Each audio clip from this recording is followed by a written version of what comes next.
Let's remember to say.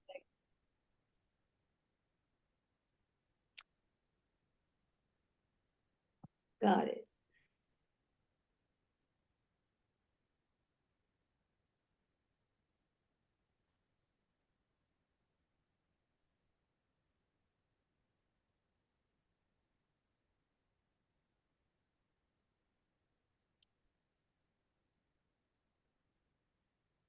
Should I start, Bonnie? Sure. We have 140 people. Well, welcome everybody to the April 1st, 2024 Retirees Chapter meeting. We are very lucky to have today Jim Cohen speak to us. Jim is a professor emeritus of John Jay Criminal Justice in the Public Management Department with a public finance specialization. Jim is a former chapter chair at John Jay, and he's a current member of our retirees chapter and a member of the Standing Committee on Pensions. About 2 years ago, as part of an ad hoc study group on aging, Jim began, and he is continuing to research various aspects of living arrangements for seniors. And so we're going to hear today about different types of independent living, assisted living, public and private, nonprofit ownership and regulation, costs, sources of financing, and resources for learning more. I'm not going to say anything else because Jim has a great program, and I think we can get right to it. So Jim, whenever you're ready, thank you very much I know how much time and effort you put into this, and I'm sure it's going to be great. And if we hit a glitch along the way with the technical stuff, not to worry. We'll figure it out and move on. So here's Jim Cohen. Thanks, Anne, very much. And thank you, Anne and Erwin. You've been really supportive from the get-go of this, which has been great. And also a really big thank you to Bonnie Nelson, who's been incredibly helpful for months and months. Couldn't have done it without her.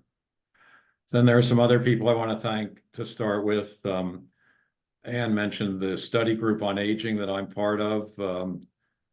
Nan Bauer-Maglin, Florence Tager, and my partner Mary Gibson are part of that group.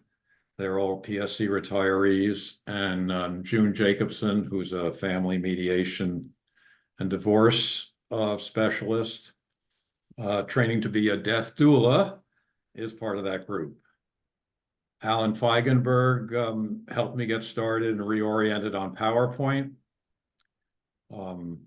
Thanks to Debbie Bell, Josh Freeman, Barbara Caress, and Richard Lieberman, who helped me get started, not finished, regrettably, on learning about how and why not-for-profit organizations operate in the field of housing and long-term care.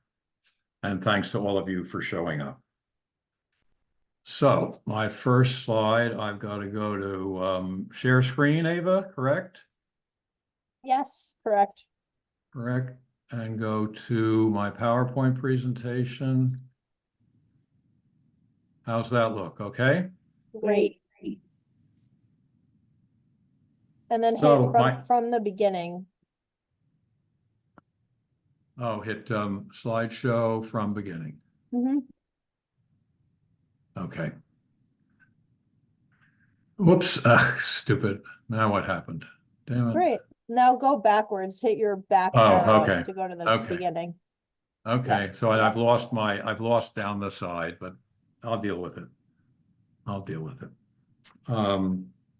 My presentation today provides an introductory overview of the costs and benefits of 6 types of senior residential living and care arrangements, such as aging in place and assisted living. I will not have time today to go deep into the woods of all aspects of this subject matter.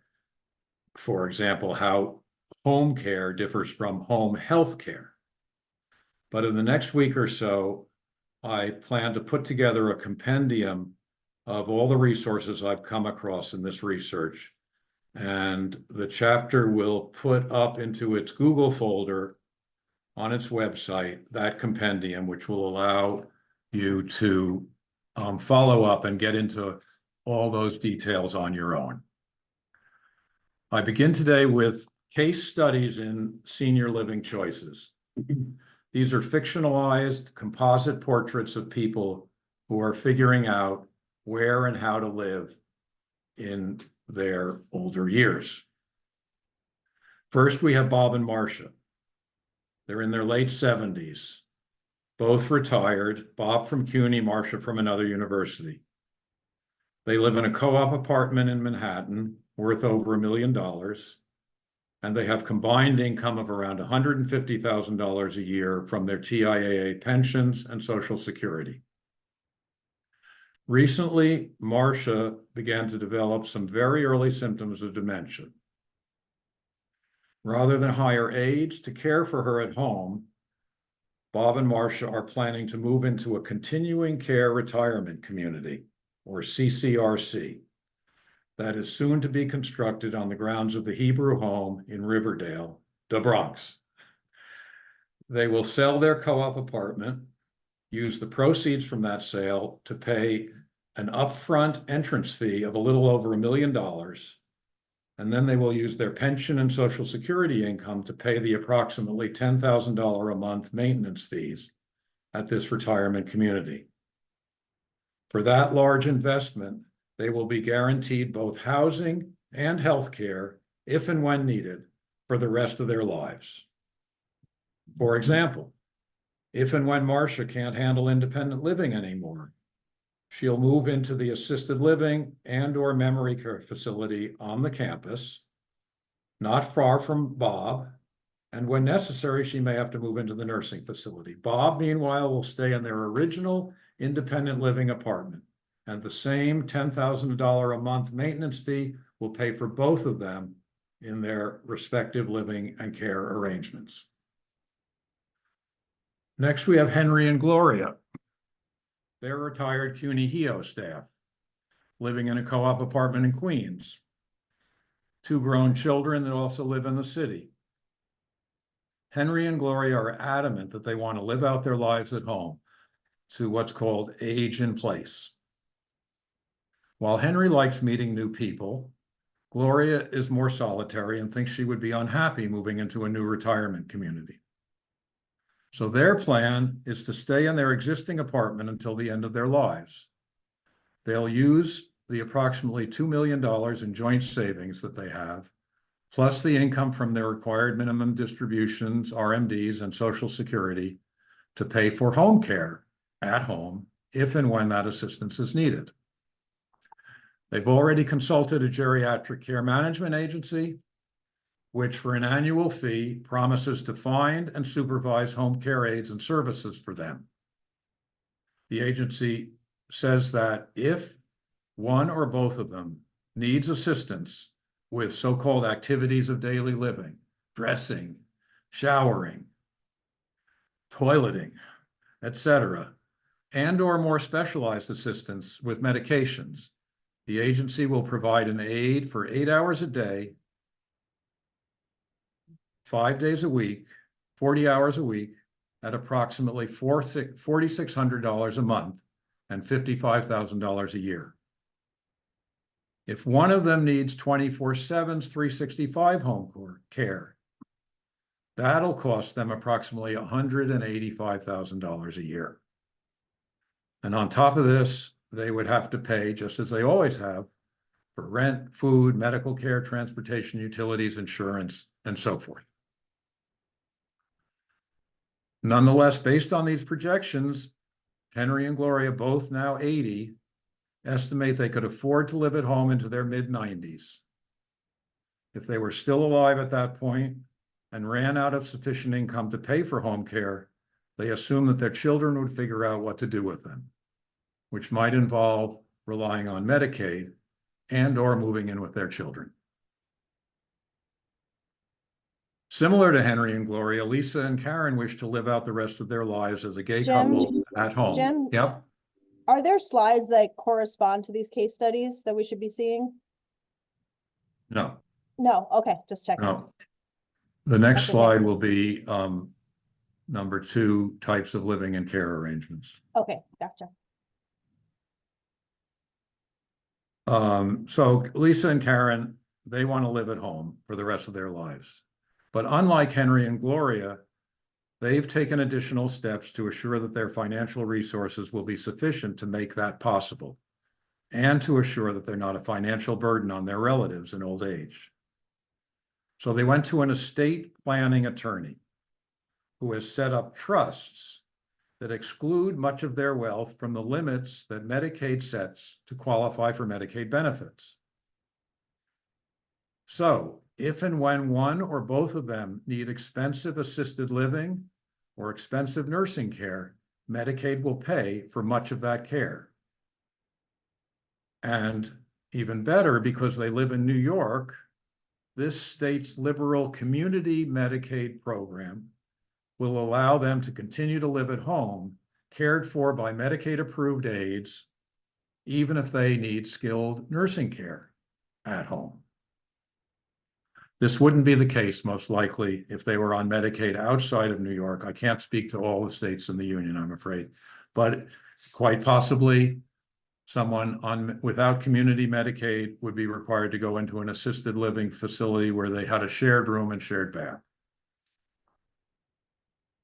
So I started with these case studies in order first to introduce the kinds of choices seniors face about where and how they might live in retirement. And also to point out that our individual preferences, our individual health and financial statuses, and even in our individual personality traits, such as whether we would be inclined to move into a retirement community and make new friends there, could play a large role in our decision about where and how to live in the remaining years of our lives. Now, over the past few years, while doing all this research, I've asked many friends and colleagues how they plan to deal with their living and care arrangements as they age. A surprising number, from to my perspective at least, say they're going to cross that bridge when they come to it. Implicit in today's presentation is the suggestion that if one learns about what's available in terms of living and care arrangements in advance of a debilitating health event, such as a stroke, the onset of dementia, one will be better able to determine how to deal with that situation. Okay, slide 2, Ava, please. You have to hit, you can go ahead. Oh, I and do slide it. I'm them. sorry. Yes, so I Okay. do the videos. Okay, Okay. sorry. Okay, so here on this slide, you see the 6 main types of residential living and care arrangements for seniors. Note that each of these 6 categories includes a housing component and a care or supportive service component. Separate components, separately paid for often, not always. Also, note that here in New York, the state's Department of Health has a much more complex and detailed categorization of living arrangements, with at least 9 types of facilities, each tied to different levels of care. My 6 types are broader, but they're also applicable outside of New York State, and that's part of why I did it this way. Now, except for living at home, the first one, and aging in place, the other 5 types of senior living and care share the following important characteristics which could affect the quality of care in a facility. First, they are all formally licensed or certified and regulated by New York State, mostly by the Department of Health. Second, they may be owned and operated by either a for-profit or not-for-profit organization.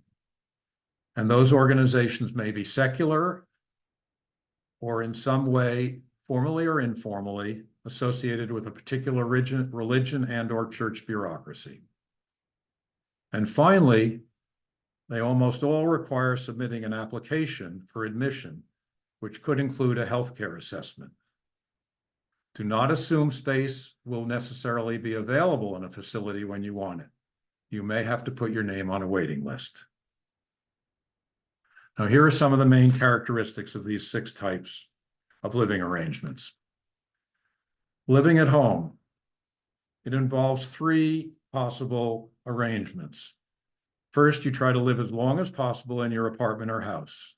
You pay your rent and monthly expenses, and if and when you and your partner or spouse needs help with either so-called activities of daily living and or more specialized medical care, you pay a fee to a geriatric services agency, and they help you find and supervise the aides. Second, you may be fortunate enough to live in a naturally occurring retirement community, or NORC. NORCs are neighborhoods, a housing complex, even occasionally a single apartment building, which is home to a large population of older adults.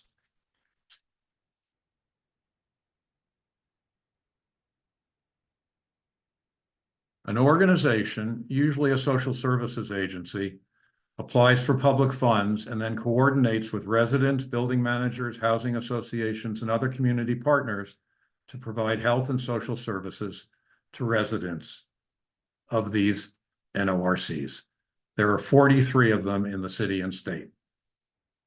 The compendium of resources that the chapter will post next week will include a website link that allows you to search and find out where NORCs are located in New York City and New York State. Maybe you even live in one. Finally, even if you age in place at home, as you age, you may find that the challenges of self-care are too great, even with the support of home care aides. So you may decide to move in with family or relatives, such as one of your children, who then take over responsibility for your housing and any additional care you need.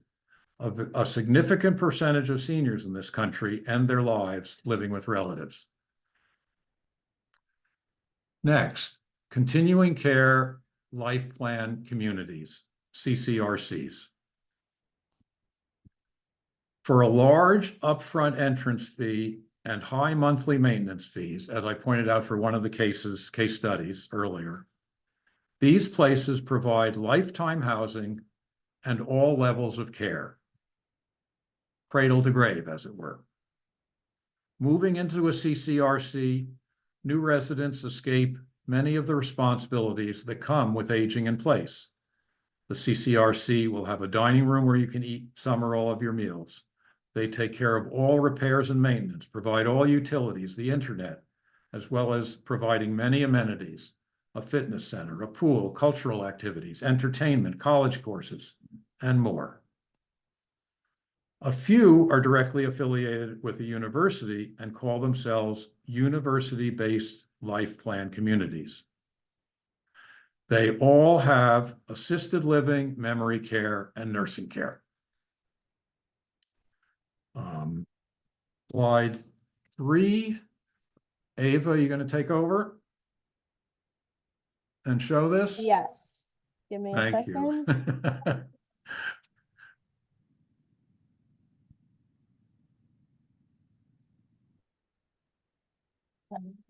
Nope, wrong one.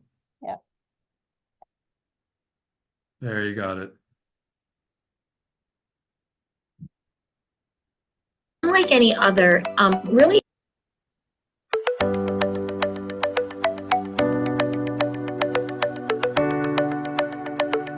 Broadview is going to be a retirement community that's unlike any other, really in the tri-state area right now. We are what you call a university-based retirement community, and you may have already read about us because we've been featured in the New York Times and the Wall Street Journal and on NPR. There's been a lot of press about us, and why is that? It'll be a very diverse group of people that call Broadview home, but there will be a commonality that each of them are interested in this opportunity for lifetime learning. because it truly is the marriage or the synergy between a thriving university and a retirement community. We like to say knowledge comes from learning what we hope we're doing today, and wisdom comes from living what we think will happen on the campus of Broadview.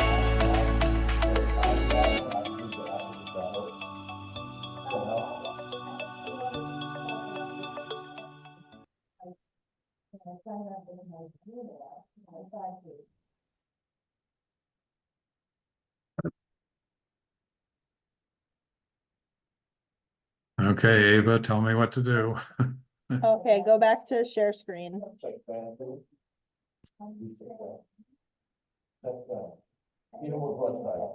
Okay, and go back to my presentation, PowerPoint.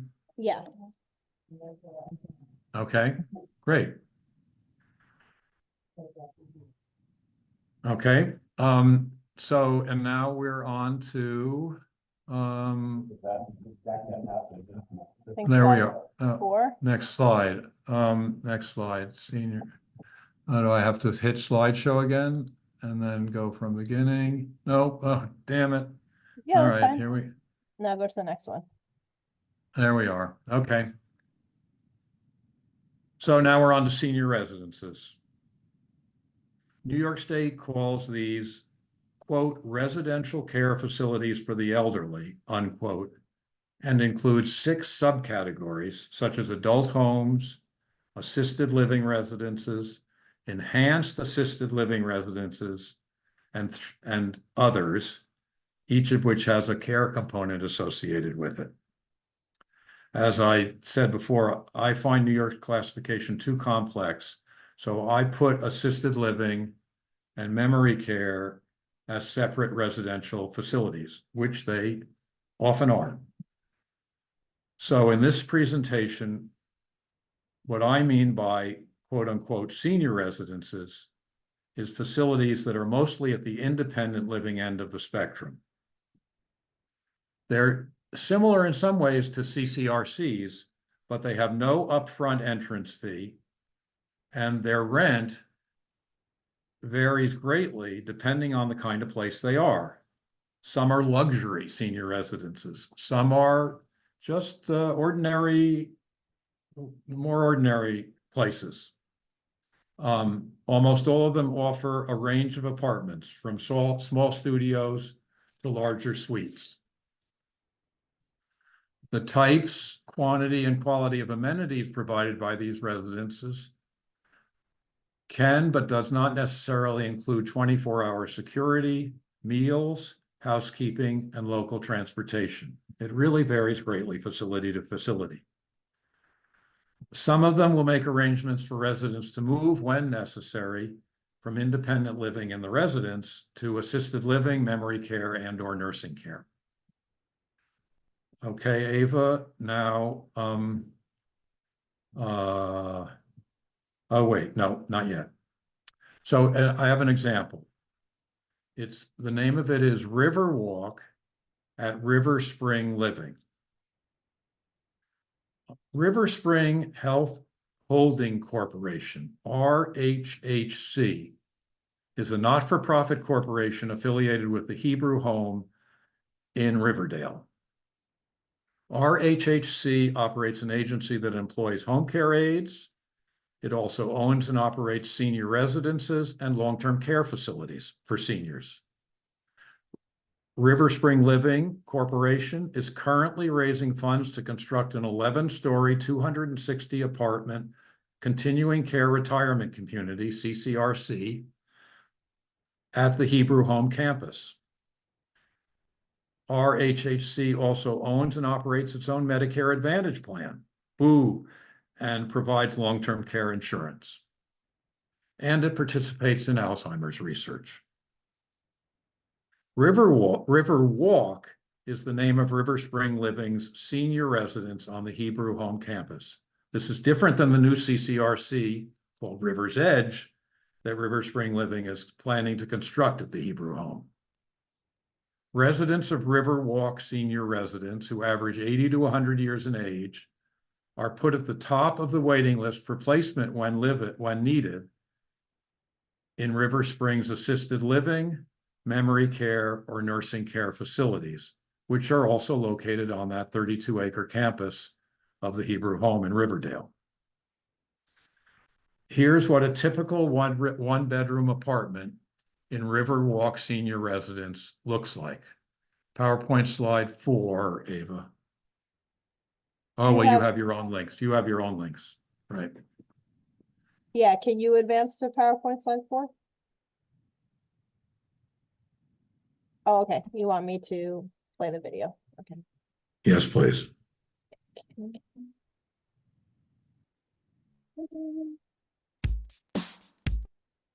hold on a second.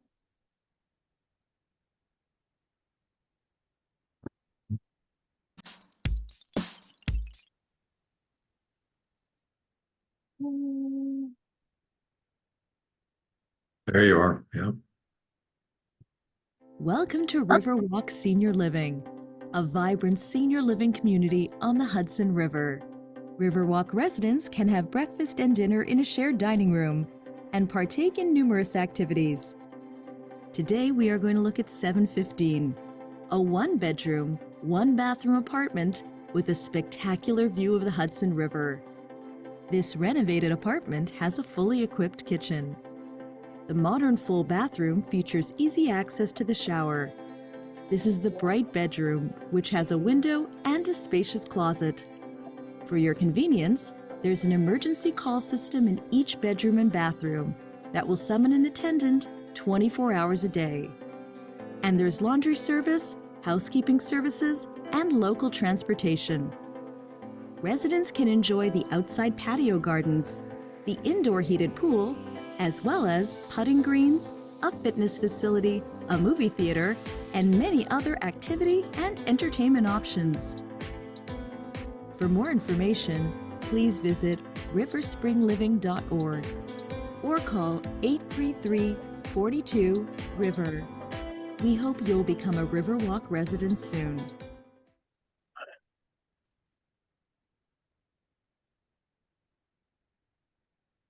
I go to share screen or no, I don't? Yes, share your screen again. Get the PowerPoint back. Okay. And go down to, come on.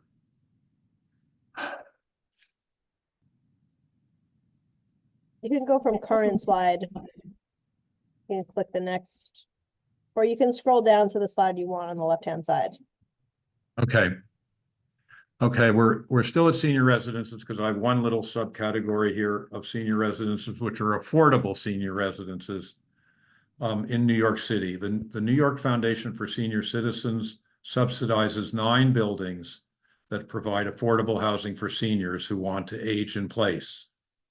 7 of those buildings provide enriched services for physically frail seniors for whom independent functioning is no longer possible.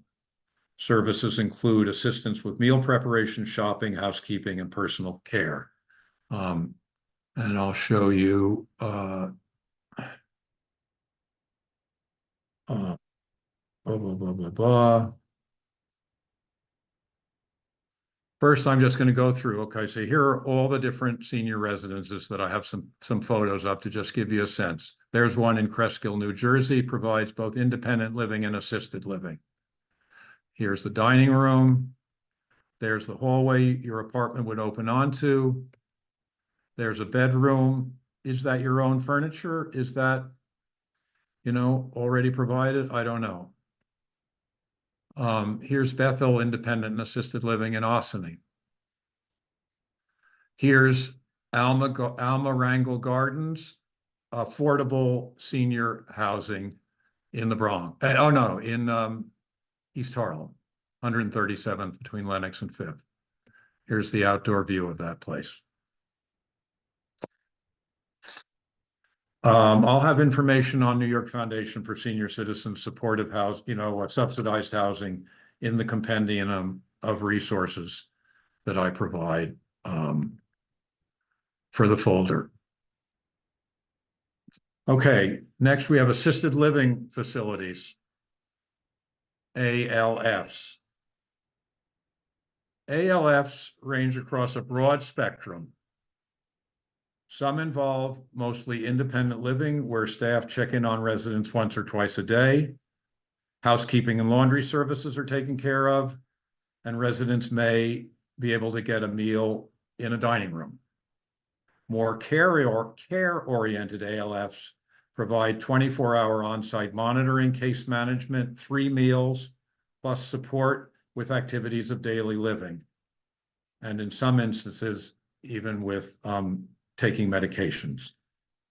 Some provide educational, social, and recreational programs.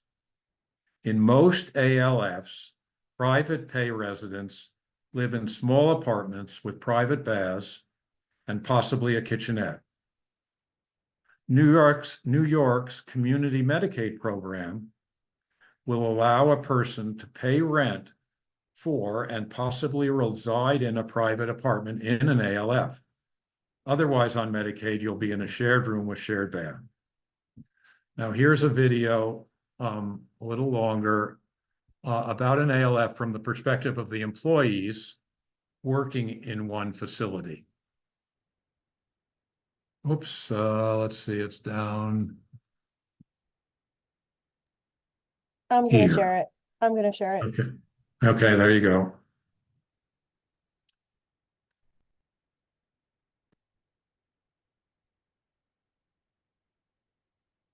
So start at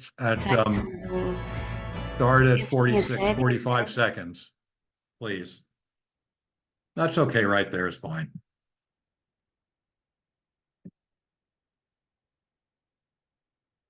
When these people wake up, they feeling like somebody say good morning, how you feeling? I try to do my best job. Seniors value their independence and deserve people around them who understand this need. It isn't always easy. Sometimes difficult, but I try to wake up and say, there's my job. I said, this is what I want to do. I said, I want to take care of these people. They need love, and I love to take care. It takes a person who understands, a person who appreciates each senior's special gifts, a person whose work helps seniors to enjoy continued quality of life. The residents start coming out of their room around 8:30 for breakfast. It all comes together right here at the concierge desk. We have doctors, lawyers, school teachers, we have principals. I don't treat them just as a resident.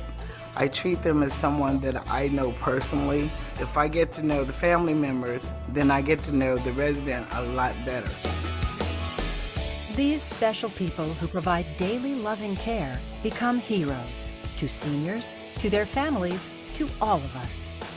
And a lot of times a touch will help them go along throughout the course of a day. I'll hug them and they go like, oh, thanks, it started my day off good. The residents are the love of my life.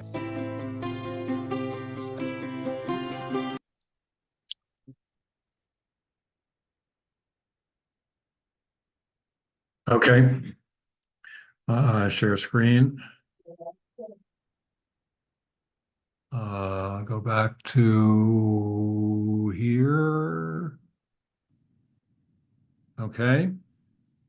And go back. Whoops, how do I get back up now? From current slide. You can just scroll on the left side of your slides. Okay, I click on the one you want. right. Okay, so now we're up to memory facilities.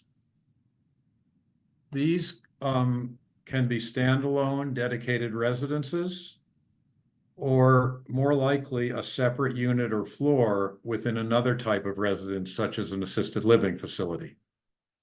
Memory care supports the needs of residents with one form or another of dementia, including Alzheimer's disease. Residents may have individual or shared rooms. Around-the-clock supervision and security is provided, along with a variety of care programs ideally targeted to individual needs. Memory care is expensive, as I'll soon show in tables on costs of these facilities. Also, in New York State at least, I don't know about other states, Medicaid does not pay for placement in a standalone memory care facility. Instead, a Medicaid recipient is required to go into a skilled nursing care facility. Skilled nursing care facilities, also known as residential healthcare facilities or commonly as nursing homes, serve people who need 24-hour nursing care and supervision and/or specialized services such as memory care. Some nursing homes are located on the grounds of a CCRC, senior residence, or an assisted living facility. Nursing homes provide all meals and sometimes some additional amenities. Because I'm focusing in this presentation primarily on living arrangements that seniors may opt for while they are still relatively healthy, I'm not providing much detail about nursing homes, except for the cost data that I'm going to get into very soon. I have gathered a lot of data on the number of residences by each of these 6 types of residence in New York City, New York State, and nationwide. And I put together a table on that. But because the definitions of each type of senior housing vary greatly, depending on the organization that collected the data, I was unable to produce what I feel is a particularly useful table. But for whatever use it may be for you, we'll post it in the chapter's Google folder. Now, next I turn to the costs. That's the table I said that you can look at in the Google folder. Here's a very dense table on costs of the different types of living and care arrangements. Let me give you a few handles so that when you download this on your own and want to spend time reading it and looking at it, you'll see what I'm trying to do with it. Down the far left-hand column, you have the 6 types of housing arrangement. Then in the next column, you have the rent that you'd have to pay for that. In the middle column, you have other living expenses, with which almost every one of these, maybe all of these 6 types, is going to involve. And then on the right, you have the cost according to the type of care that you receive, if you receive any, in that particular facility. Now I've rounded the numbers here. So I've usually rounded them up or down in hundreds or thousands of dollars. That's not a big deal. And note that these are all per person costs. In some instances, adding a partner or spouse adds nothing to the cost. For example, living at home. In other cases, it adds only a small amount to the cost, a CCRC. In other cases, adding a person can add a lot to the cost. For example, living at home, the rent doesn't change if it's 1 or 2 people, but if you hire aides, it's per person, and that could go up significantly if the aide is caring for 2 persons. For continuing care retirement communities, the maintenance charges and entrance fee go up very little for adding a second person. So you have to look at each of these 6 types of living and care arrangements and contact the specific residents to know whether and by how much costs might go up if a second person is added. Now, here's a much more simplified version of that table 2A. I take out a lot of the verbiage and I focus on the cost numbers. And what I'd like to point out to you in this table is that the costs within each of the 6 types of living arrangement can vary greatly from low to high. For example, home care for 8 hours a day, 5 days a week costs $4,600 a month, or around $55,000 a year. But 24/7, 365 home care, $185,000 a year. Second, it's useful to compare costs between the 6 types or across the 6 types of living arrangements. For example, 24/7, 365 home care at almost $200,000 a year is probably more costly even than living in a full-service, cradle-to-grave CCRC. And certainly more costly than all of the other 5 categories, except maybe the most exclusive luxury senior residences that also offer assisted living and memory care. This table is already in your Google folder. Okay, and last but not least, how do we pay for these living arrangements and care arrangements? There's the usual suspects: income from Social Security, pension distributions, interest and dividends from retirement and savings, from savings and investments. There's capital from property if you own any property, such as a co-op or condo. You can take out a home equity loan or a line of credit, or take out a reverse mortgage. You can raise capital from the sale of property, housing, land, other property you might own. If you have any stock or bond assets, you can raise money from selling those assets. Then some other not so commonly known resources include accelerated death benefits in some life insurance policies, which allow the policyholder to receive tax-free advances on the death benefit in that policy. And/or some policies allow policyholders to sell their policy at its present value, called a life settlement. If you do this, the death benefit is often used up and you can't pass it on to your heirs or beneficiaries. Then there's long-term care insurance, which a lot of us have. These policies sometimes cover the costs of home care, assisted living, memory care, and nursing care. But the policies vary greatly, and one never knows just how supportive your insurance company is going to be in responding to claims you submit. I've heard both great stories and horror stories. Policyholders may want to examine their policy closely, maybe even see if you can find out about the experiences of friends and acquaintances who have submitted claims to the company that underwrites your policy and see how that worked out. Make sure your policy is going to accomplish what you want it to. Then Medicare. While it pays for most of our medical expenses, as we well know, it does not pay for rent in any of the 6 types of senior residences focused on in this report. It will pay for some rehabilitation care, and it will pay for services from aides working in your home, but only for very short periods.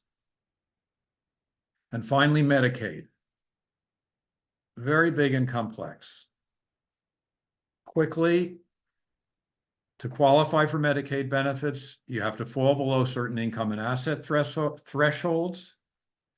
If you do, you also have to qualify, you have to require assistance with activities of daily living, such as dressing, bathing, and more. If you qualify, Medicaid will pay for that. In addition, it pays for skilled nursing care, including memory care. New York State's Community Medicaid program aims to support people who wish to age in place in their home and community. And so Community Medicaid in New York pays for home health aides. Community Medicaid, there's also Community Medicaid with long-term care, which will pay for the equivalent of skilled nursing care in your home 24/7. And finally, there's Nursing Home Medicaid, which pays for care, including memory care, in a separate nursing facility. Now, to qualify for Community Medicaid, there's lots of qualifications. There's things that give you other benefits called pooled income trusts. I'm not going to go into that right here. It requires an attorney. And a veritable cottage industry has developed within the legal profession that helps people shelter their income and assets so they can qualify, if and when needed, for community and/or nursing home Medicaid, and to set up these pooled income trusts. So if and when you do your estate planning, just keep in mind your attorney is as likely as not to suggest sheltering your assets and income and setting up trusts so that you can qualify and then use Medicaid to pay for care in old age. And finally, some concluding remarks.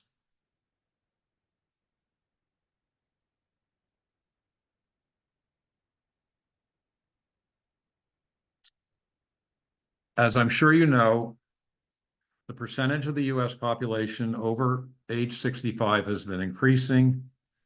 And you know that seniors are living much longer than they used to, say in the early to mid 20th century. From the perspective of real estate developers, Wall Street investors, their legal profession, and healthcare institutions, among others, we seniors represent a large and expanding, quote, market opportunity, unquote. As a result, the development and operation of residential living and care arrangements is big business.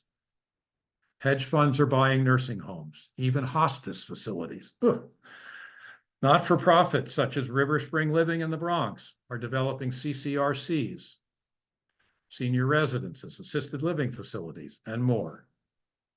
And at the same time, the public sector has not built and/or subsidized very much senior housing. This is the situation we face when we go out and look for housing and care arrangements for our senior years.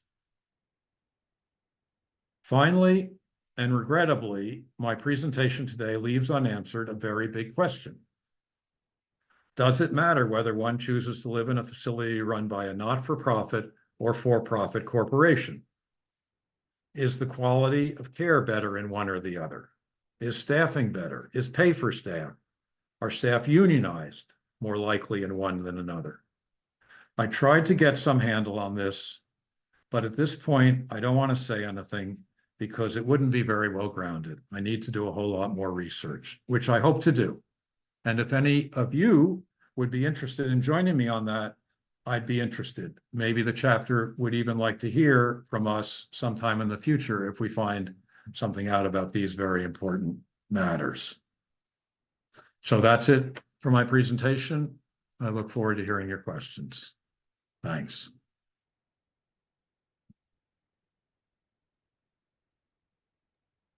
Okay, Jim, will you stop sharing your screen? Yeah, I'm trying. Let's see if I can just touch my hand on it and do it. There we go.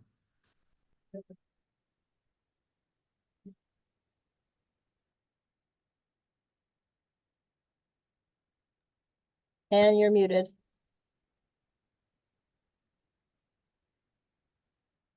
Okay, how about now?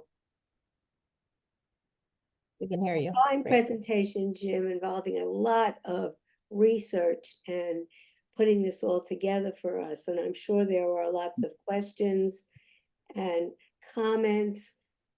I'm going to start calling on people and ask you to please try to keep your questions or comments to 1.5 minutes so we can get everybody into this discussion. I see Erwin Yellowitz and then Renata Breidenthal. And let me close this window so I can see who else. Let's start with Erwin. Erwin? Yeah. Unmute. Yes, I'm unmuted. First of all, Jim, thank you very much for this presentation.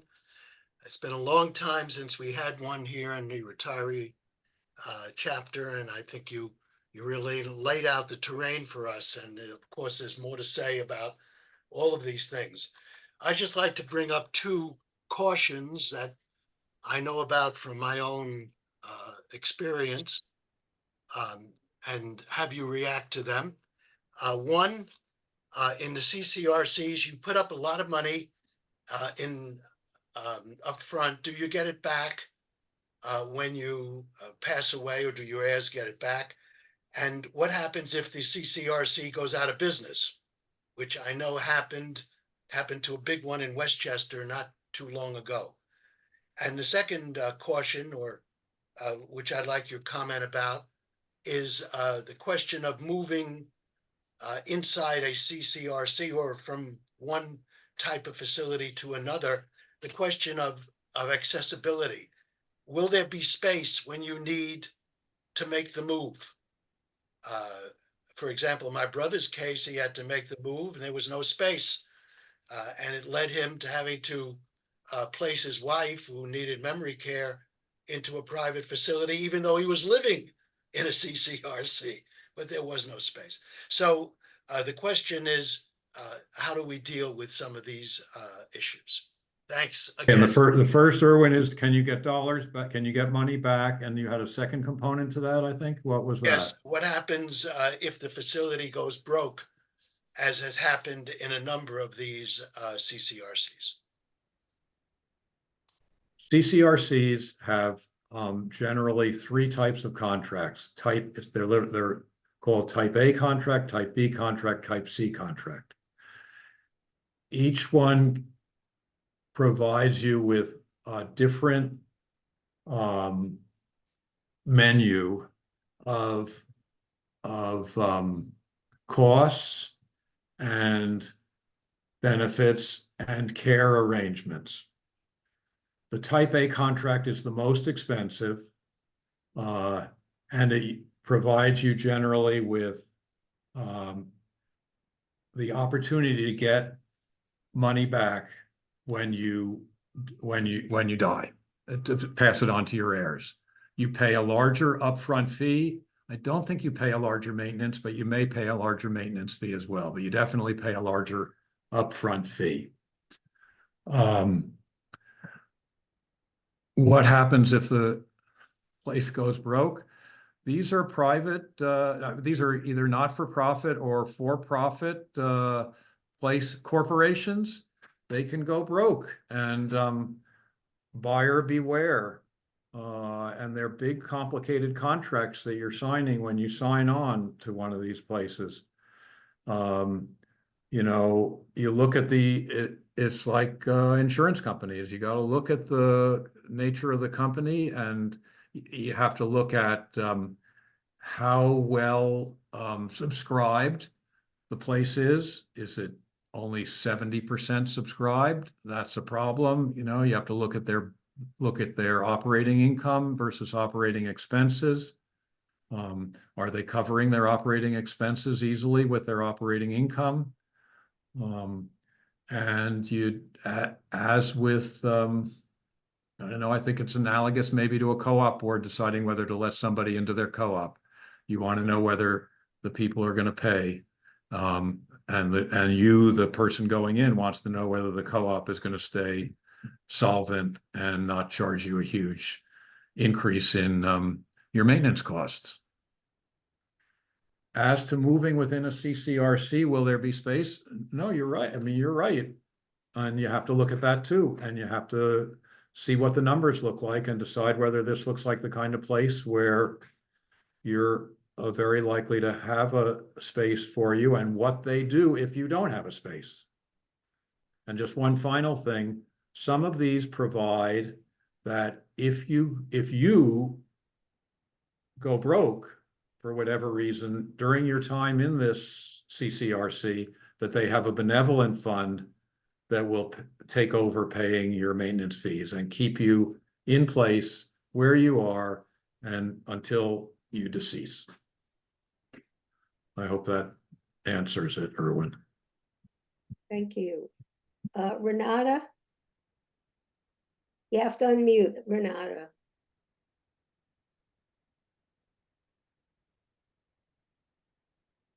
I can't. Can you hear me? Yes, you just did. All right, thank you. So I have two questions. I think you've may have answered one of them, and that is, how far in advance should one register for, say, let's say a CCRC or a residence? And the second question is there commonly an age requirement at entry? And I ask because I have a friend who is a still very athletic 80-year-old, but they wouldn't let her into the place she wanted to register for, to reserve a place, because she had become 80. So even though she was a youthful 80, they wouldn't take her. So that's my two questions is there an age at entry, and how far in advance should one register? I can't say how far in advance or not. I think it varies from place to place. And they would probably they'd probably tell you whether they'll put you on a waiting list and how long they think it'll take before a place will be available. Age requirements, there are age requirements. I've come across them at some places, both at the bottom and, as you point out, for your friend, at the top. But again, I think it varies from place to place. Now, in New York State, you have regulation of all these facilities, and New York State may have requirements about these that the facilities have to conform to. And so it's worthwhile seeing what the regulations are. Okay. On the other hand, I don't know how strictly or well New York State enforces its regulations. I didn't get into that. Okay. Thank you. Thank you. Thank you. Chip Stewart? Unmute, please. Thank you. Thank you very much for a great overview. And just maybe a very specific individual kind of question. Have you run across the situation where two parents have a disabled child and they want to move into one of these facilities? I don't know if there's some more than others that might accept that. Yeah, I'm sorry. I haven't come across anything about that, Chip. I'm sorry. Now, I will say that one of the things I'm going to post, there's a proliferation of organizations that represent these different categories of living arrangement. So there's and I'll put that into the compendium of resources. So for example, if you want to find out about what senior residences might be available, I'll have one of those organizations in the compendium called caring.com. And if you call them, you will get a call. They'll ask you right away, what are you looking for? What's your age? What's your circumstances? And they will come up with a list of facilities within the geographic area you tell them you're interested in. And be careful, though, because you'll immediately start getting deluged with calls. I did it for senior residences, and I have 14 places, and half of them are still calling me. They're marketing. They're trying to sell places in their places. They represent, some of them, and there's a bunch of these. Some of them are paid for by the organizations that pay subscription fees.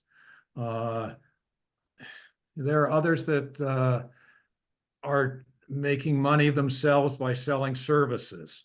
CCRCs have a group of residents who have formed an advocacy group, a representation group that looks very good. They've put out some really good reports, and I'll put that into the compendium. I haven't come across, there are other consumer organizations, not a lot, but I have come across some others. Some are advocacy organizations, and some are representational, will represent us. So there's a wealth of organizations, but beware. You can get deluged with, it's big business. It's big business. Thank you. Bonnie? Yeah, I just wanted to emphasize something that Jim mentioned a couple of times, and that is how much this varies from state to state. Jim living in New York, and most of us live in New York, he concentrated on this state. But the rules, particularly for things like continuing care retirement communities, vary enormously from state to state. And my understanding, at least as a number of years ago when I last looked into this, was New York State had very strict rules about continuing care retirement communities. And that's why there are relatively few of them in New York State, because it was very hard to meet all the regulations and get something started.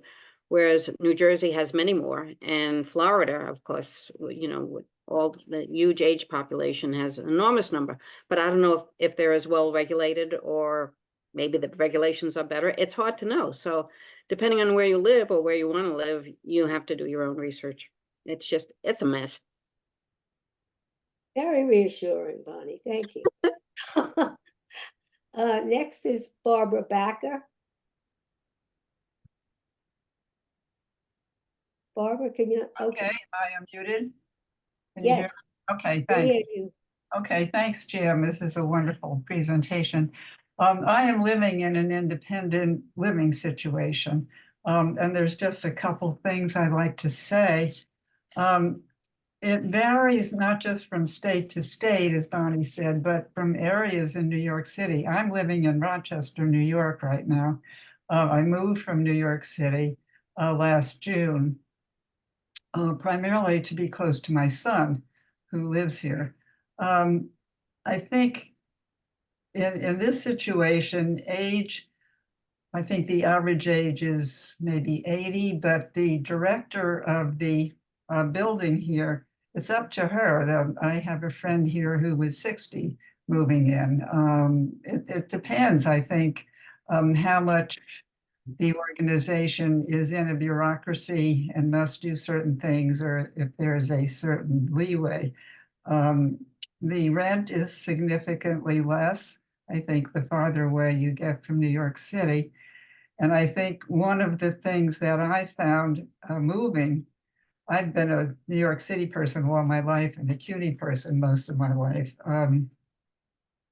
I felt moving here, I was in the witness protection program because nobody knew me, who I was. I didn't know the area.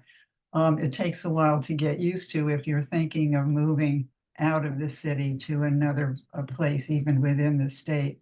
But, you know, you can take the girl out of New York City, but you can't take New York City out of the girl.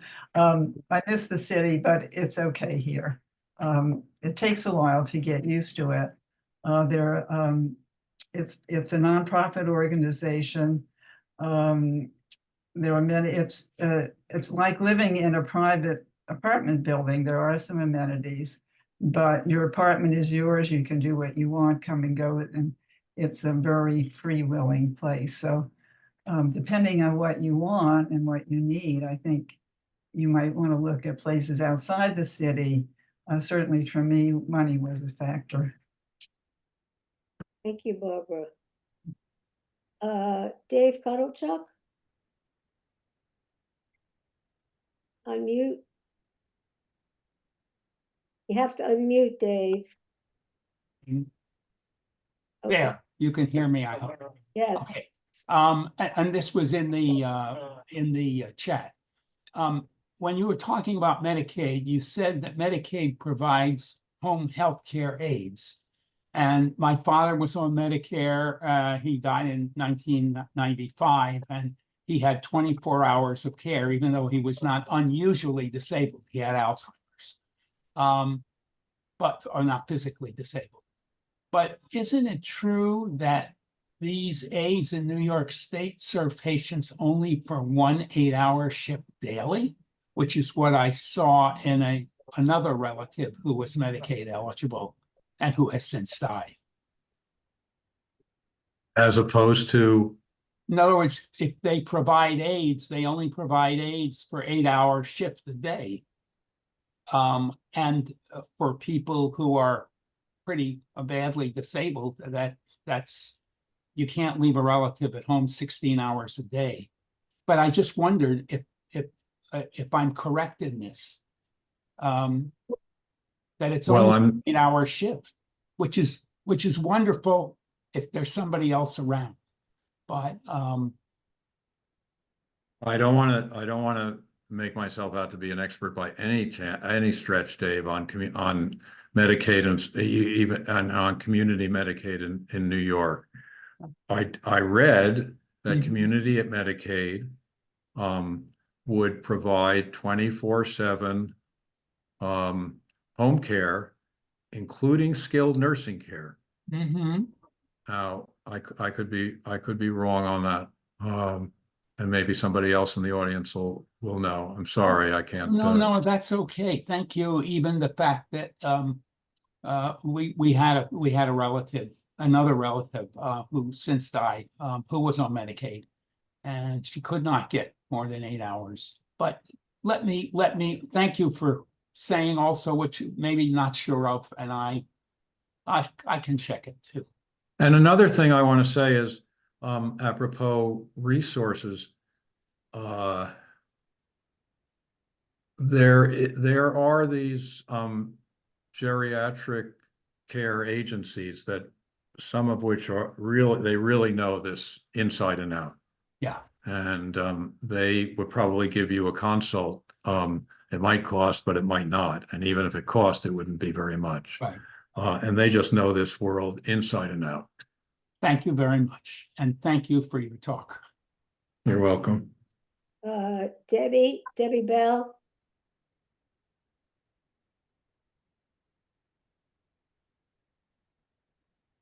You have to unmute. I know, I was waiting to be institutionally unmuted. Thank you, Jim. That was very comprehensive. And, you know, I'm sure it certainly got me thinking and other people thinking. My father-in-law was in home-based community Medicaid, which is a relatively new program, Dave. Mm-hmm. That is to say, 20 years old or something. Mm-hmm. Right.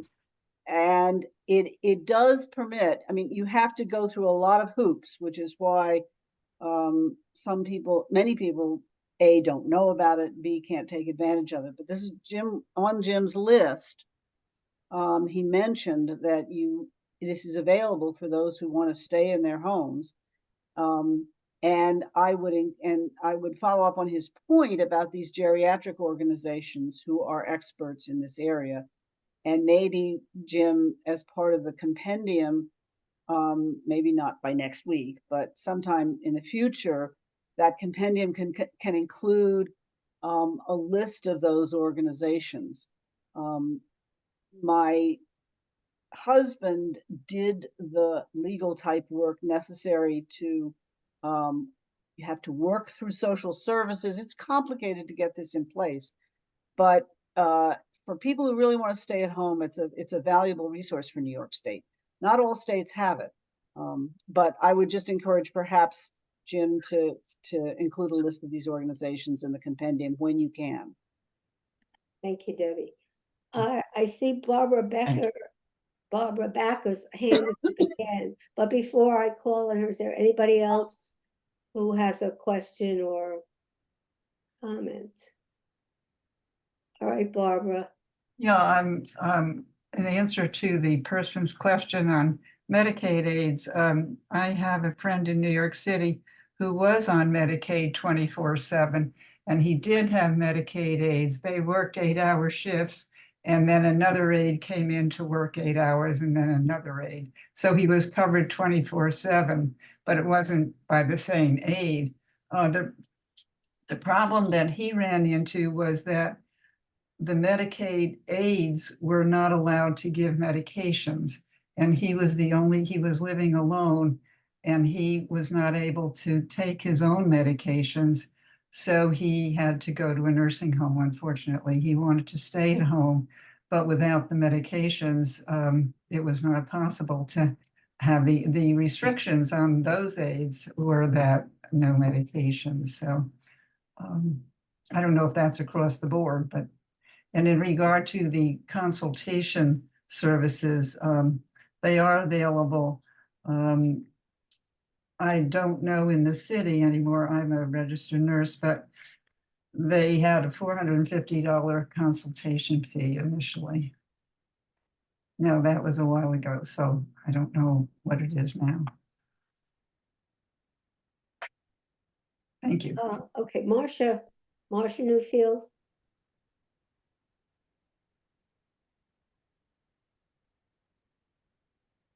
Can you unmute Marcia or?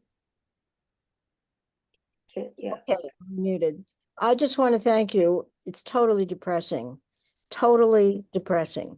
and it makes me wonder about the if you don't have much money, I mean, here there's 2 million, 1 million, you know, I was an adjunct for 30 years, thank you. I don't even get my insurance paid for. It seems to me that these options here, I mean, they lead me to think about assisted suicide. I mean, I'm not kidding, really. I mean, it just seems like there's, you know, that, and I'm sure many of these people get very depressed, very, if you're alone, if you don't have much money, what then? I mean, other countries seem to deal with this a little better, perhaps, but where's the counseling here? We need counseling after your session.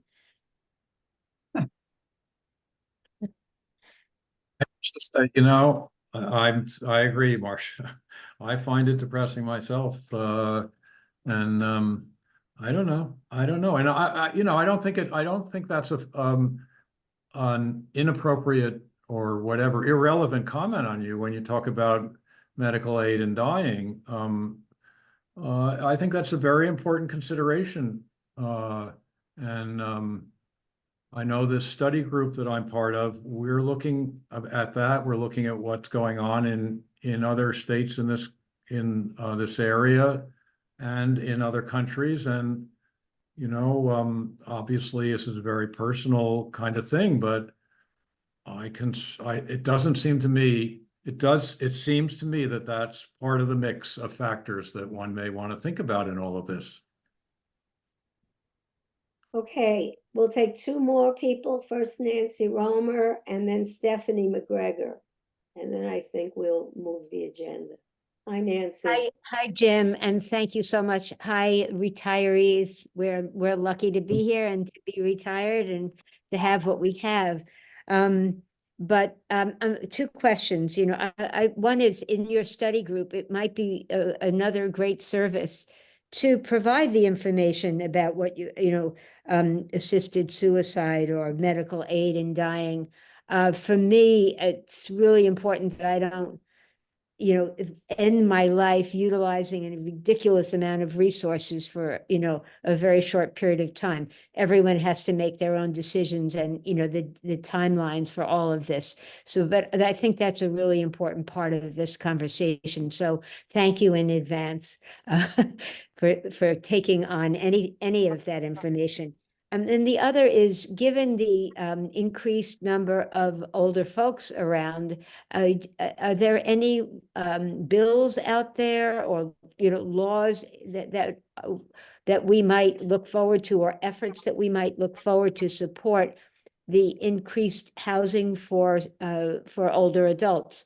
I think for people, for many of us, not all of us, who have been very fortunate, to have some funds or some capacity, there really are a lot of people who don't have it. So I'm wondering if there's any effort that's being made to create senior housing or, some of the alternatives that you had suggested. I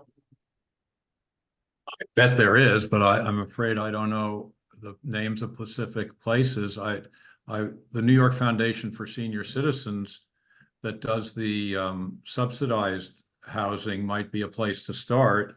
There's lots, as I say, advocacy groups. I bet with a little bit of research, you'd find a number of organizations that are very, interested in this. Thank you. Stephanie McGregor.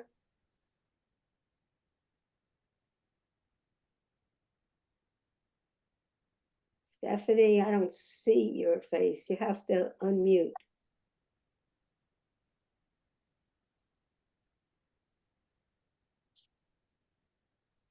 While we're waiting, person wants to know how to raise your hand.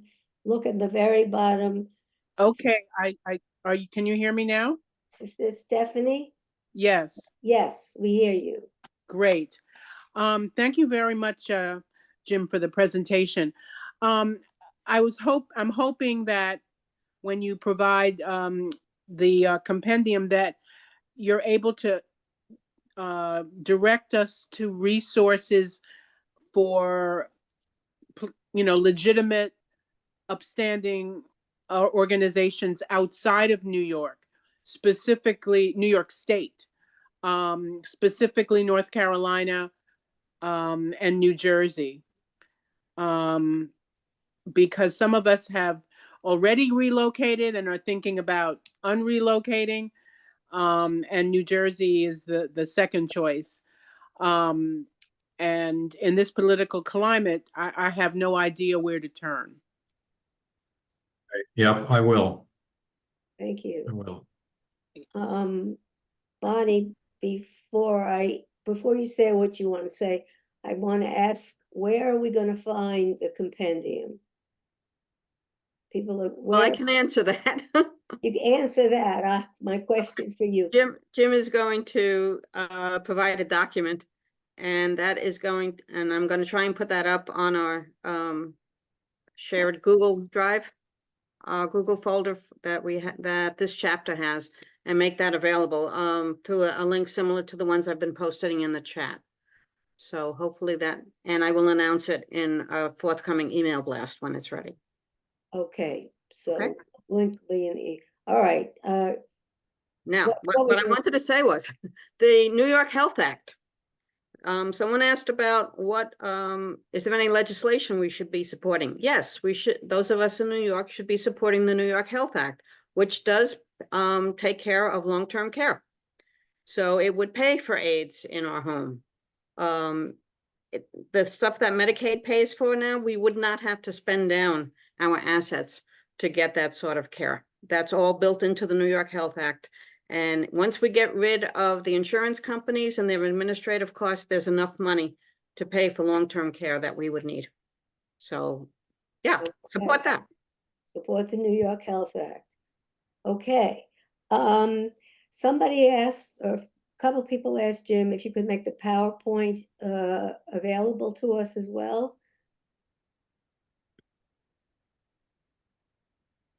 Think so. I think so. Bonnie and I'll work on it. Okay. All right. Well, I don't see any other hands. Thank you again so much for such a rich, thought-provoking, and a little bit scary, right, presentation. But these are things that we need to be thinking about earlier in our lives rather than later. I just saw one more hand and it went away.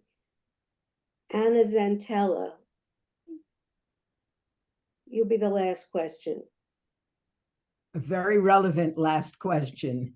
Thank you very much. And I'm wondering what you personally have decided and how that decision was made, because I'm trying to decide whether or not I can stay alone at home in glorious Southern California. But let me know what steps you took to make that decision. And by the way, the other one who spoke, we need her. She can't commit suicide because she's too funny and too right on. Okay. I haven't decided. I got into this, in that study group on aging that I'm part of. And I saw a little quick thing in the chat. I'll if someone contacts me directly, I can put you in touch with June Jacobson, who's doing the death doula training. It may have been Renata, I can't remember. I haven't decided, Anna, my partner and I, Mary Gibson, we haven't decided. I went into this trying to figure out what we might do, thinking that the more we know ahead of time, the better off we'd be. And I'm just, looking at all the stuff that I've come across in this research, I'm confused, but I do know that as I age, things that used to seem easy now seem much more difficult. And whereas I used to say, what do I want to be in a mostly white, not very diverse, very upper middle class, continuing care retirement community, providing upscale meals when I love doing things myself, cooking and the diversity of my neighborhood in New York City generally. On the other hand, it's getting harder and harder to do those things. So I'm just confused. Welcome to the club. All right, I Thank- was not going to take any more questions, but I see Alfred, you'll be the last question or commenter.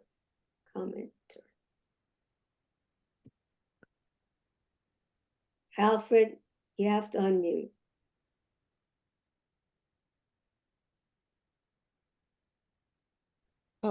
The volume and density of this material, not to mention the emotional component in dealing with it, makes it difficult for one to deal with on one's own. Are there people who specialize in, who could serve as a counselor to someone to deal with a person on a one-to-one basis? I mean, I'm a student advisor at Baruch in mathematics, and students come to me because they can't comprehend and apprehend everything. So they come to a specialist who can advise them. Is there someone comparable in this kind of situation? Meaning specifically, and when you say this kind of situation, Alfred, you mean? Planning for the future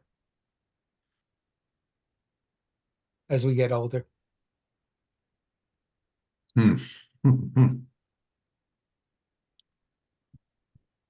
Well, there are elder care advisors there, and they certainly would be specialists in this. I don't mean elder care attorneys, but they're elder care advisors.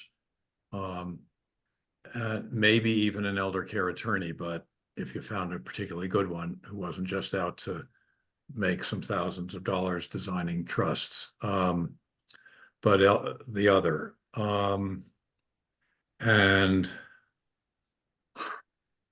then there are these geriatric care agencies where they certainly know one aspect of the situation very well, and if you find a good one, they can be pretty helpful. I don't know, anyone else have any suggestions? Well, does the Medicare rights group offer help? Oh, I don't know.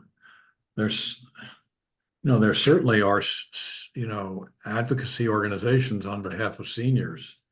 Maybe you can add that to your compendium. Okay. Yeah, people are giving you more work. Oh, it's going to keep him young. He's going to keep working on this. It'll keep him young. Okay. Good, I hope so. Marcia, we don't see her, but that's Marcia's voice. Here I am. Here Okay. you are. Okay, I think it's time to give Jim a little rest here. Wonderful program. And Jack, I'm sorry I didn't get to call on you, but we have a couple people waiting on the rest of the agenda. Thank you so much, Jim, again. Welcome. Once your compendium is put together, Bonnie will have a link and we'll send this to you in our blast. Everybody get a blast and that'll be there. So thank you again, Jim. You're welcome. Wonderful, wonderful work. Thank you. Thank you very much. Thank you. So let's make a transition here to Debbie Bell. Anything new on the healthcare front? Medicare disadvantage front? No, in a word, no.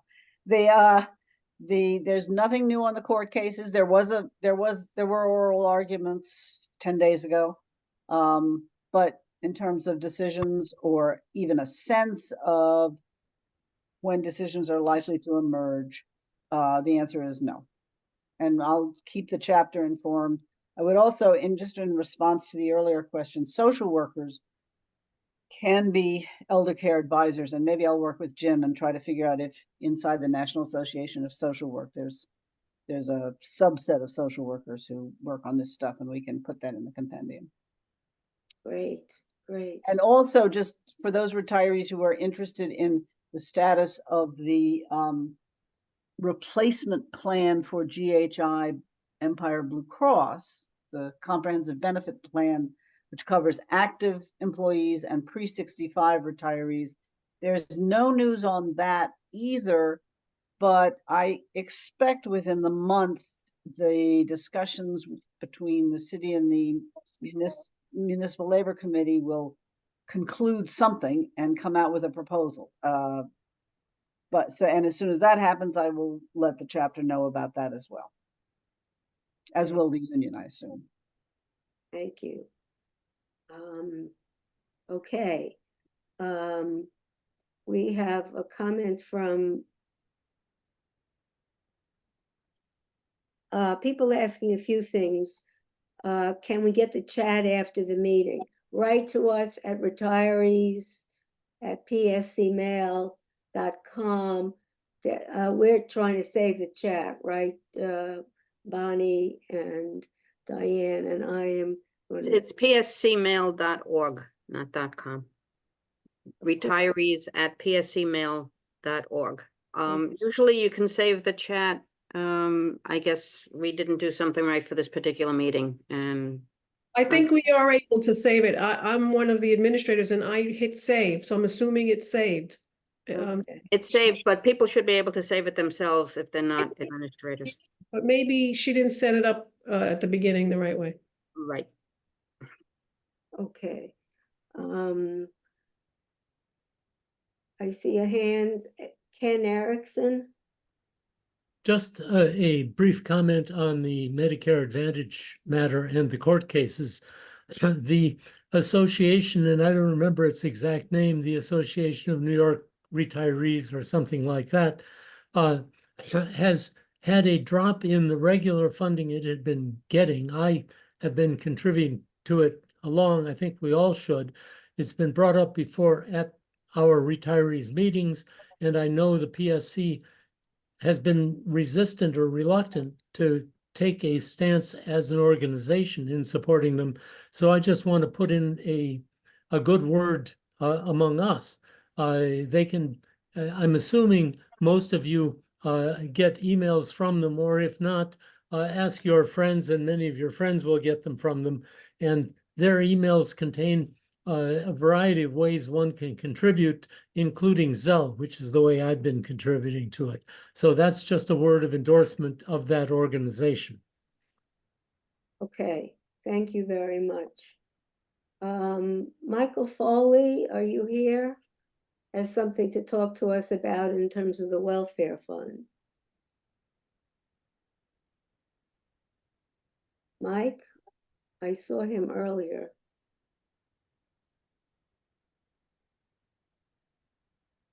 Michael. There we go. Hi, Ann. Hi. How are you? Hello, everyone. My name is Michael Foley. I'm with the PSC CUNY Welfare Fund. It's always a pleasure to be with you. Happy Easter, happy Purim, happy Ramadan. As always, a very informative meeting today. You got to be tough to get old in this country, I tell you that.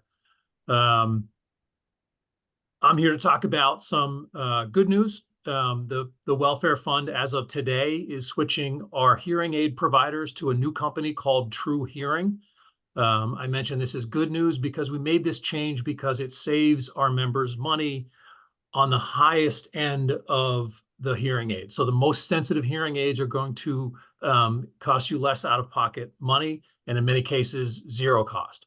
I can share. So basically, this has been in the works for a little while. This new company called True Hearing replaces a company called Hear USA. They do exist under the same corporate umbrella. So if you have been used to using a Hear USA audiologist, for instance, you can continue to use that person or that Hear USA office. But the back end of the phone calls and the setting up appointments and managing the benefit itself shifts over to True Hearing, along with the cost savings and an expansion of the provider network, which we're very happy about. True Hearing is a national plan. It starts with a phone call to the True Hearing people, and they'll set you up with the nearest True Hearing office closest to you. Few things, sort of a key talking point here is the 3-year rule remains in place. Some of you may know that the benefit is available to you once every 3 years. That remains the case. This doesn't allow you to sort of start the clock again. If you have obtained a hearing aid through the welfare fund benefit within the last 3 years, you have to wait until that 3-year period is over in order to utilize this the new True Hearing benefit. We like it because, as I mentioned, the most sensitive hearing aids can be very expensive, and this provides the most cost-efficient way to provide our members, you, with the best hearing aids at little to no cost. So actually, let me share my screen. Ava, I should be able to do that. Or if you want to enable me, I can show you a chart that breaks down the costs. Okay, I'm really subbing for Ava, so what do you? Oh, Diane. Okay, Diane, if you just want to enable me, I'm happy to share my screen. And Okay, now how do I do that though, Mike? oh, good question. Make him a co-host. Yeah, make me a co-host. And how do I do that? Wait, hold on. I'll see if I can do it. Okay. I can't find him. Well, I have his Mike, he's under Mike. There you Yeah. go. Okay.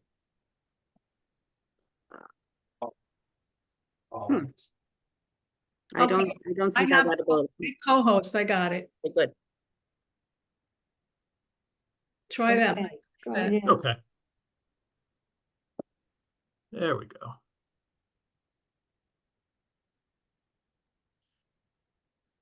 Okay, hopefully everyone can see that screen right now. Yep. Good. So if you look at the tiers of pricing, that at the very top line is the premium highest end hearing aid. Your out-of-pocket cost for that hearing aid would be $300 per ear. It would have been under the old plan, but a little higher than that.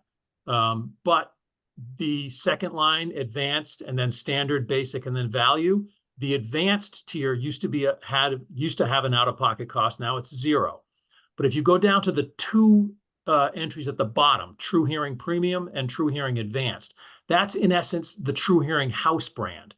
So they carry upwards of about a dozen different brands of hearing aids, but they also have their own house brand, which is one of the premium brands sort of rebranded as a True Hearing aid. The True Hearing Premium is essentially the same as the premium that would cost you $299 per ear out of pocket, but it's at no cost. So there are some specific benefits to moving to True Hearing. And best of all, there is no diminishment in services. All of the other things, the exam, the batteries, the warranty and whatnot, all remain the same. So we do like this. We don't make changes to our coverage benefit providers very often. We do it when we feel that it benefits our members, and this clearly is a case here. You should be getting in the mail a packet of information from True Hearing this week. Hopefully for some of you, it may arrive today. It involves a welcome letter from the Welfare Fund. It involves what you're looking at right now, as well as some other information. Our website is being updated as we speak by me, and all that information you need will be on our website as well. Couple other things to go over. I know that everyone has the opportunity when they go to a place like a Walmart or a Costco to get an over-the-counter hearing aid. Please keep in mind that you're only eligible for that $500 reimbursement if that over-the-counter hearing aid is a prescription hearing aid. So if you walk into a retail location and they're giving you a price that seems really, really good, that's true, but it may not be a prescription hearing aid. It may simply be a glorified amplifier in a way, and you won't be eligible for the $500 reimbursement.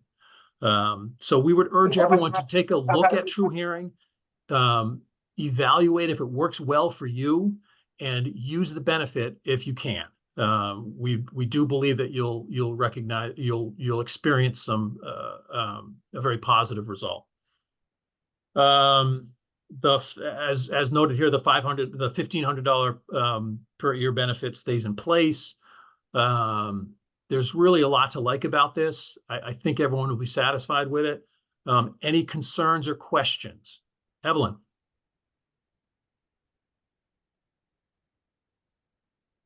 You have to unmute, Evie.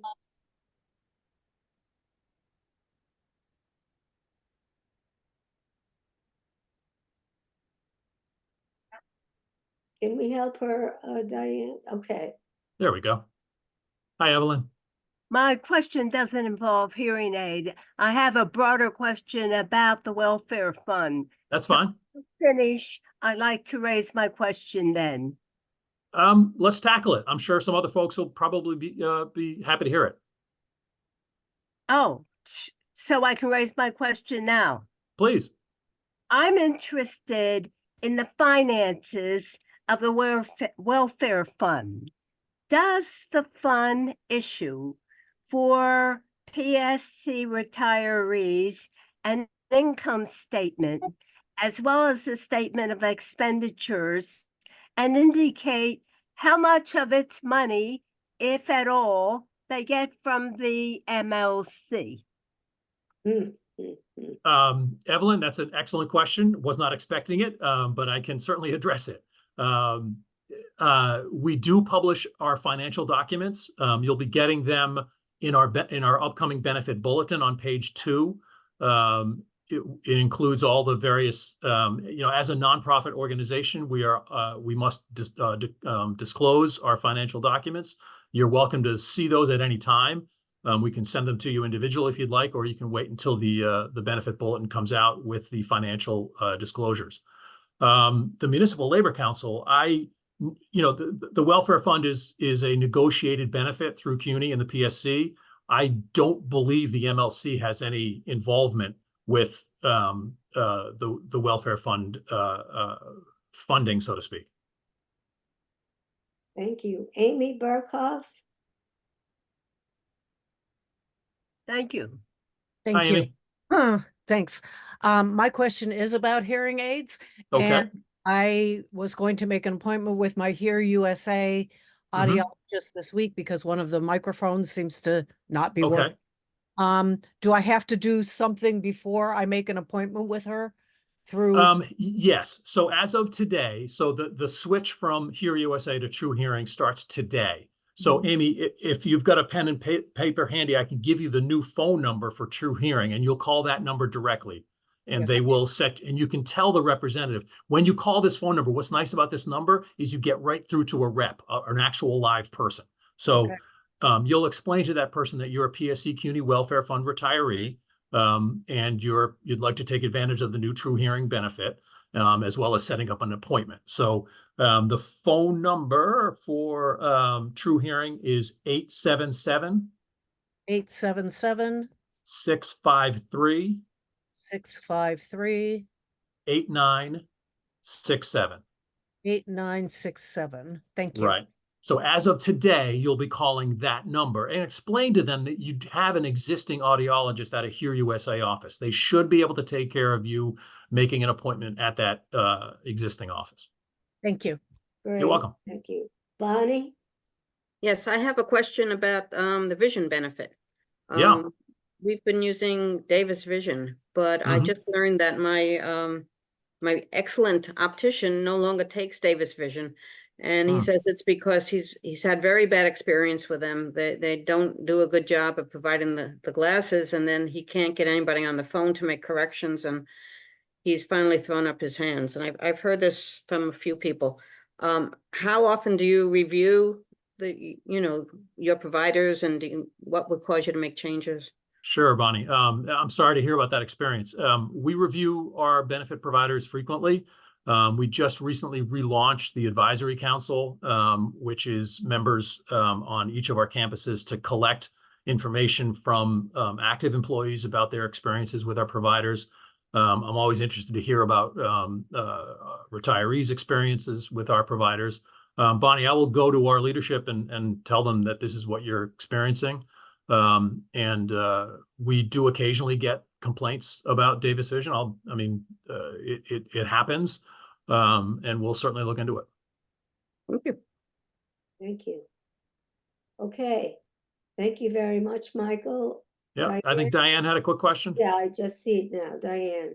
Yeah, thanks. I'm glad to hear that you've reactivated the advisory council, because I hear that we haven't really been meeting for over a year, maybe two. And I think that people might want to talk to, there's advisory people on each campus, I believe. That's correct. So, you know, you can get the list on our website, go and see who that person is. There's two, I believe, from each campus. Talk to that person, and we have people that we can talk to too. So give them feedback. I don't think they've had a whole lot. Yeah, that's exactly what they're there for. Thank you, Diane. That's an excellent point. They were sort of dormant for a little while due to factors like the pandemic and things like that, but we recently relaunched them. We had everyone into our office in Lower Manhattan. We had a great meeting. There's a lot of energy. There's a lot of enthusiasm with the advisory council members, and we're looking forward to working with them to get that information. They are our eyes and ears on campus. So Dave Cuddlechuk, I think, is our retiree rep on that committee. yes. Yes. Stephanie? Yes, hi, can you hear me? I can. Yeah, I recently had a big la-la with Davis Vision. Because they wouldn't fill my eyeglass prescription, updated eyeglass prescription because I didn't make the appointment with the eyeglass person the same day as when I went to see the optometrist. Okay. And they're saying that this is the new thing. So if you're going to an optometrist for optometry issues, in addition, glaucoma, cataracts, whatever, and you do need glasses, make sure you get those glasses, if that person provides glasses, that same day, because they won't pay.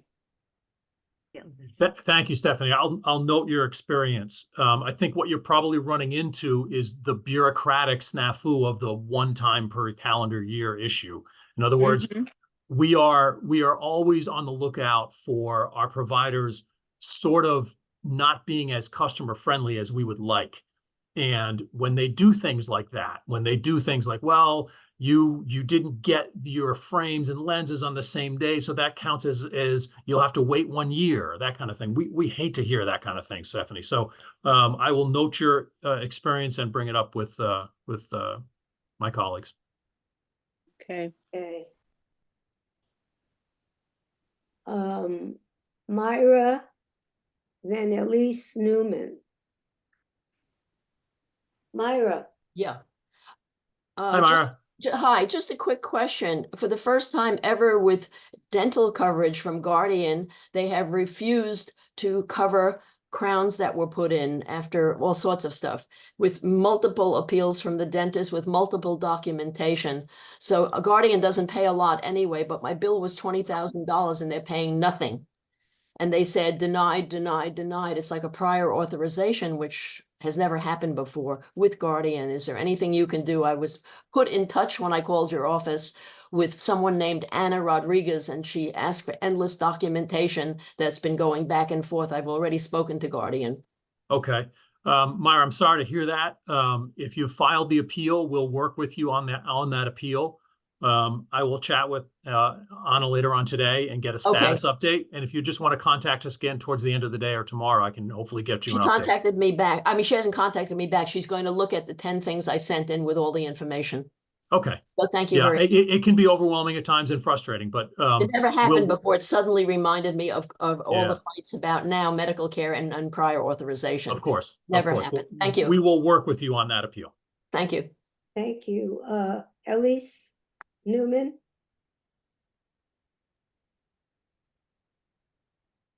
Elise. Sorry, I'm here. Hi, Elise. I see my picture is just up there, but I'm gonna be quick. I also had a terrible experience with Davis Vision, and I'm very grateful to hear that other people, not grateful that they had those experiences, but that now I know that if I go back to the welfare fund, that maybe my voice will be heard, and maybe there can be some kind of survey or something, because it seems like it's not just a one-shot deal, that many of us have had bad experiences with them, and maybe it's time to look for a new provider. Thank you. Point taken. Absolutely, Elise. We'll, I think I'll definitely talk to some of my colleagues about what I'm hearing today. Absolutely. Veronica Conant.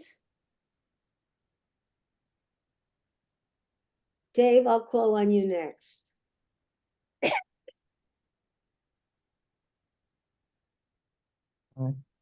Yes, I unmuted. Yes, you are. Yes. Hi, Veronica. How are you? I'm Veronica Conant or Vera Conant, and I am calling because you keep on dropping me from the PSC CUNY mailing list, and I had to write separately. A couple of times I wrote to you and I wrote to some of the other people, and they keep on dropping not only me, but another friend of mine from Hunter also, who has been wanting. We are all following you. We are with you, and we want to act about our retiree healthcare as best we can. And it seems like you are shrinking the numbers instead of growing the numbers. So I just wanted to ask, is there something you can do to make sure that we remain, those who are already on your mailing list won't get dropped by next time, because it's kept on happening. I was sick at one point, but just because I don't come every month doesn't mean that you should drop me. Don't do like what they do with our votes. It's not purposeful on our part, Veronica. I know it's very annoying, but I think it's a constant contact. The service that we use occasionally drops people from the list, and you have to re-register. And we're aware of the problem and doing the best that we can. We certainly are not intentionally dropping anybody. We want more members, not less. I mean, my question is, how many members are on the list? how many members? It's close to Yes. 3,000. How many? Close to 3,000. Yes, but you have 30,000 members. 30,000 members in the entire union. A little less than 3,000 retirees. That's a wonderful number, but I see here 180, but that's some on this today, and there is a reason why the number isn't more, is what my point is.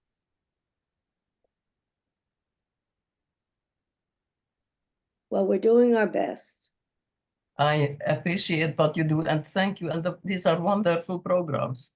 Yes, So they are. we all want to, grow and help you in any way that we can. So thank you. It was a really good presentation today. And I was on it last month as well. So I don't know why I got dropped in between when I attended it. My friend missed Not it. intentional. Diane, we should make So it that we have to. thank you. I just wanted to bring it up. Okay. I kept on quiet about it for a while, but now it's time to. Before Thank you. I call on Lisa and Dwayne, I wanted to give Marcia Newfield a chance to make her announcement. Also, you had called on Dave Kotelchuk before. Oh, yes, Dave, I'm sorry. Yes, I had trouble thank raising you. his hand. Dave Kotelchuk. Right. Thank you. Yes, thank you. I am our retiree chapter representative to the Welfare Fund Advisory Board. And I'll put my email up. Now, Michael Foley is really the person to go to generally. However, I'm your representative, and you can call on me, and I will be attending a meeting. We haven't had a meeting for a while. For some reason, my computer is not accepting my attempts to raise my hand. And so thank you for recognizing me, and let people know that I'm here, and I'm your representative from the chapter. Thank you. Okay. Thank you, David. Yeah, between David and myself, we'll get your questions answered. Yeah.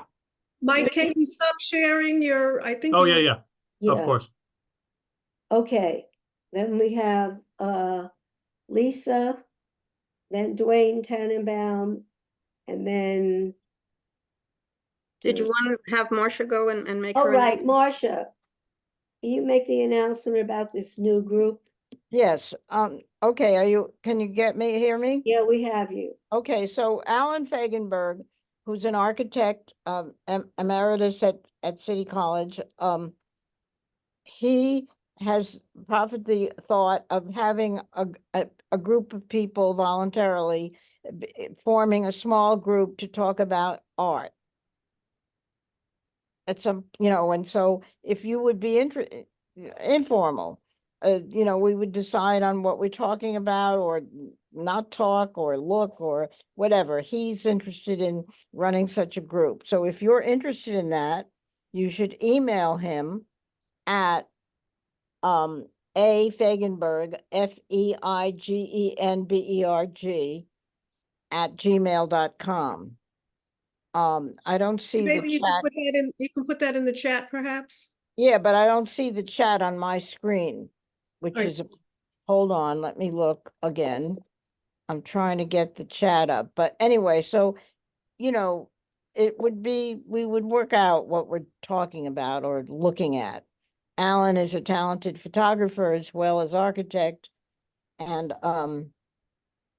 he has some interesting ideas, and I'm sure you all do too. So I still don't have a chat here. Did on I my put it screen. correctly? Okay, Ann put it in. Ann put it in the chat. I put Okay, it. good. That's the story. So we would figure out when to meet, how to meet, how long it would be, etc. Okay? Yeah, Thanks, Marcia. and maybe when you get a clearer idea, Bonnie can put it in one of our blasts. Okay. Yes. Yeah, when we get a time or date or something, I don't know, just Yeah. informally, how many people would be interested? That's okay. We'll find someone. We'll talk about art. Oh, we have. He doesn't we have like a it to be all couple. verbal, but I don't know what he means exactly, but we'll do it. Okay, Lisa Flansreich, Dwayne Tannenbaum, and then Linda Iannuzzi. And then we'll see if there are any more announcements. Lisa.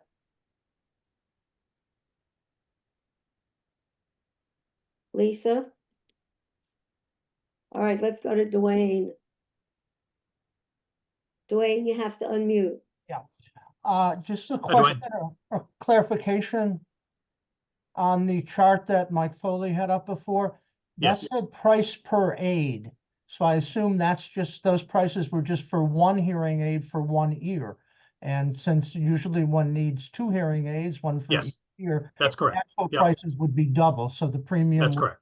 Yeah. I've The not- basic benefit, the basic benefit is $1,500 per ear. So $3,000 generally in total. Yeah. Okay, thank you. You're welcome. Lisa, are you there? All right, let's go to Linda Iannuzzo. Hi, Hi, thank you. Linda. How are you, Hi. Linda? Good, thank you. Just want to mention about the eyeglass benefit. Mhm. I go to an ophthalmologist for my annual evaluation, and I normally do that in November, and I get the prescription from him, and I don't actually have it filled at Davis until January, because I do, it's on a yearly basis.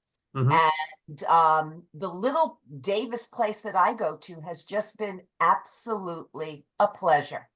I walk in, I hand them the prescription, they have me on file. I've been doing it there since we've been using Davis. And they tell me pick out, they have two large display things of Davis glasses. I pick what I want.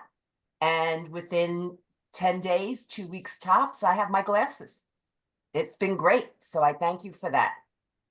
Okay. Thank you, Linda. And I would say this, I mean, when we're dealing with, Davis Vision is a huge network. So what I would hope is that there's more experiences like Linda than some of the experiences that we talked about earlier. And I would chalk it up to hopefully a per office situation where a particular office may not be well run and you might be running into that issue. But if it's a systemic issue, we want to hear about it, and we will continue to look into that. And Linda, just between you and I, keep in mind that 1 year benefit. So if you go in November and get a pair of frames, go back on January 1st and you can get a whole nother new pair of frames as well. So, keep it at no, I've been going every January. Like I said, I go to the ophthalmologist in November. So then I wait till January. you know, the Yeah. first week after the holidays. I Yeah, go in, that- I pick out my Good. frames and order them. So Good. it's That way you can get a couple extra pairs, you know, keep one at the vacation house, keep one on the yacht. exactly. I you have know. them now all over the place. There you go. Okay, I don't see any more hands. Let me just tell you what's coming up. You've read it in our blast, hopefully in May. The topic is impacts of noise and impact of noise on mental and physical health and well-being. We have an expert on noise, and this should be an interesting new topic for us. And in June, I want you to hold the date of June the 10th. We are hoping to have a luncheon at John Jay in their beautiful space. We haven't gotten together in person in 4 years. So we are very excited about bringing the retirees together on June 10th. We'll let you know more in our blasts, but we're working on it. And with that, unless there are any other announcements, then I would call for a motion to adjourn. So moved. Everybody's muted, okay. This meeting is adjourned. Let's save the chat. If you want the chat, write to us at our retirees@pscmail.org. And Jim Cohen, thank you again for a wonderful presentation. We'll be looking for your compendium. Thank you all for coming. Have a good month.